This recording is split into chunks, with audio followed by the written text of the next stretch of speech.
본 영상은 결말 내용을 포함하고 있지 않습니다.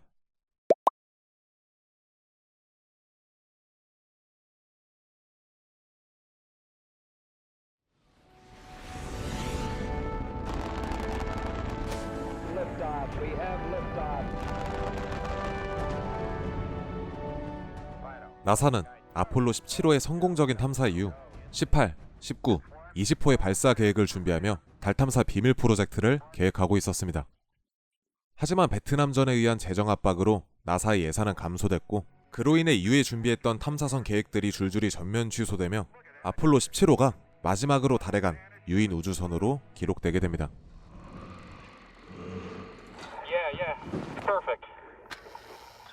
하지만 2011년 한 웹사이트에 미국 정부가 숨기고 있던 미확인 동영상 1급 기밀 문서가 공개되며 아폴로 17호가 마지막으로 달에 간 탐사선이 아닌 이후 아폴로 18호가 달에 갔었다 라는 음모론이 제기되죠. 40년 동안 감춰왔던 미 정부의 1급 기밀 문서. 대체 정부는 아폴로 18호에 대해 감추려고 했던 것은 무엇일까요?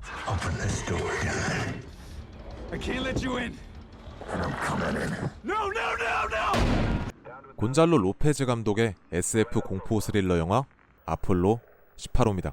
You can't help me, but you can save yourself.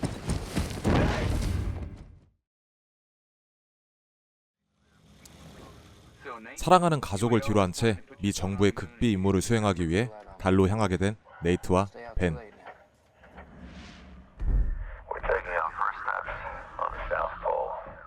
그렇게 아무것도 존재하지 않는 미지의 장소에서 임무를 수행하며 둘은 지구 귀환을 기다리고 있었습니다. 그러던 어느 날 네이트와 벤은 임무 수행 도중 소련 우주선으로 추정되는 비행선의 잔해를 발견하게 되는데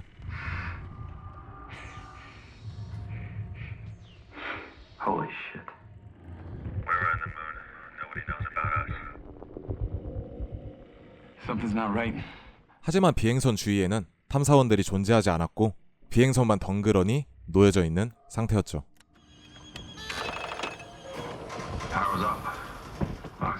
내부에는 선열이 낭자하며 탐사원이 부상당한 흔적들이 발견되었고 이에 궁금증이 생긴 네이트와 벤은 비행선 근처를 둘러보게 됩니다. I see something inside the crater.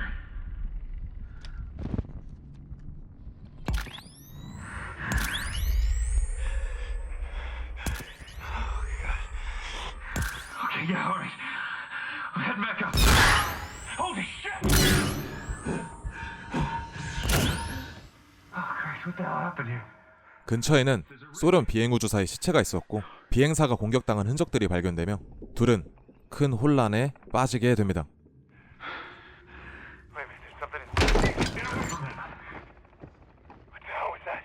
그들에겐 정말 믿을 수 없는 일이었죠. 주위에는 탐사원들이 공격당할 그 어떠한 생명체도 존재할 수 없는 환경이었고 그저 고요하기만 한 달이었기 때문입니다. 하지만 미 정부는 이러한 사실들을 이미 알고 있었습니다.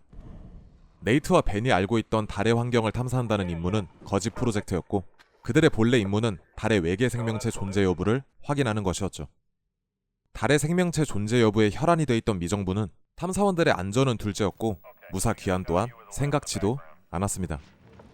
DOD taking over, lying to our families. And you don't think that DOD would just lie to us? So what are we doing up here then? 그 사건 이후 대원들에겐 이상한 일들이 벌어지기 시작합니다. We are no go. We are no go. Houston, do you copy? Repeat. Houston, do you copy? We lost comm. 탈출을 준비하고 있던 대원들은 무언가에 의한 공격으로 비행선이 손상을 입게 되는데 본부와의 통신 두절로 수리를 위해 밖으로 나가야 했던 네이트는 말도 안 되는 장면을 목격하게 되죠. We need comm to get home. What do you see? Looks like tracks. Footprints? It's shredded. 어제까지만 해도 멀쩡했던 깃발이 갈기갈기 찢긴 채 널브러져 있던 것입니다. 곧이어 네이트는 괴생명체로부터 공격을 받게 됩니다. Something is inside my suit.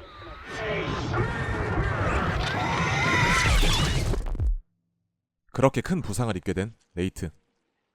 그의 부상을 치료하던 벤은 부상당한 부위에 괴생명체가 기생하고 네이트가 그것으로부터 감염됐다는 사실을 알게 됩니다. It's hard under the skin. Hang in there.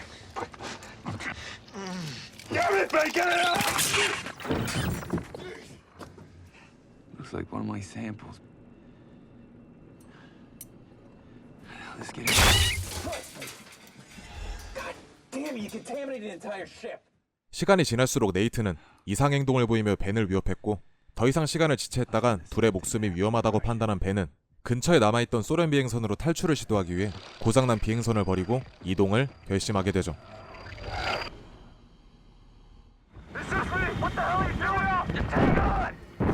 하지만 이동 중 네이트의 이상 행동으로 구덩이 안에 들어가게 된 벤은 괴생물체의 정체가 무엇인지 직접 목격하게 되는데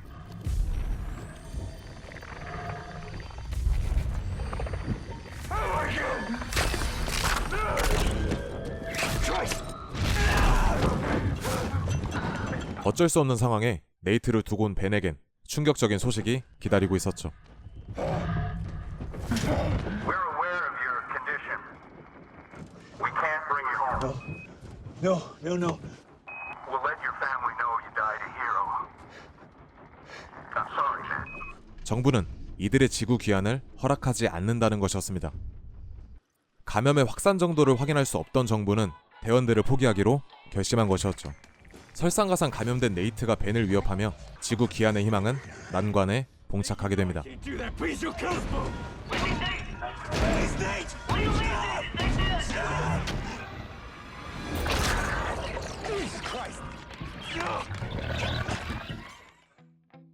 과연 벤은 아무 도움 없는 이 우주 공간에서 정체불명의 존재로부터 무사하고 안전하게 지구로 귀환할 수 있을까요?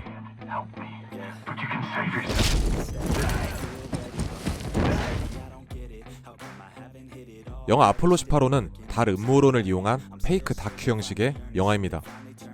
우리에게 잘 알려진 우주 영화들과는 다르게 어느 정도 역사적 사실을 인용하여 제작되었죠. 아무런 도움을 받을 수 없고 제한적인 행동을 할 수밖에 없는 우주라는 공간에서 정체불명의 괴생명체가 서서히 공격하며 압박하는 심리적 공포를 이용한 영화로 아폴로 18의 잔잔한 공포를 느끼고 싶으시다면 밤에 불을 끄시고 이어폰을 끼고 보시는 걸 추천드리고 싶네요. 이 영화를 더 재미있게 즐기기 위해선 아폴로 프로젝트의 배경과 음모론에 대해 조금 정보를 습득하시고 보시면 정말 괜찮은 SF 공포 스릴러 영화가 아닐까 합니다. 2011년에 개봉한 곤잘로 로페즈 감독의 영화 아폴로 18호였습니다.